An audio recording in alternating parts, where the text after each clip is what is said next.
রহমতুল্লাহি ওয়া বারাকাতুহু। সম্মানিত উপস্থিতি, আমরা কিছুক্ষণ আগে দেখেছি ইসি একটি বিতর্কিত সিদ্ধান্ত নিয়েছিল।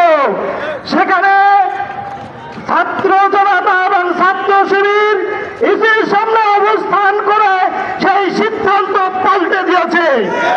আমরা ধামরাহাট পত্রিতলাবাসীকে জানাই, এখানেও যদি কোনো কারচুপি হয়, কোনো চক্রান্ত হয়, বাংলাদেশ ইসলামী ছাত্র শিবিরের 5,000 নেতাকর্মী আছে।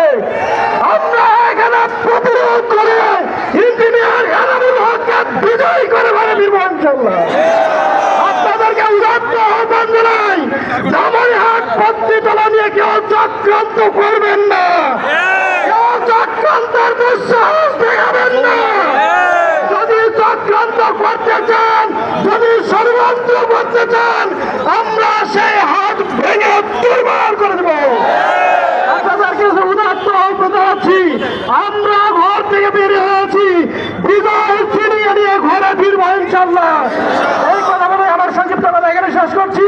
আসসালামু আলাইকুম ওয়া রাহমাতুল্লাহি ওয়া বারাকাতুহু।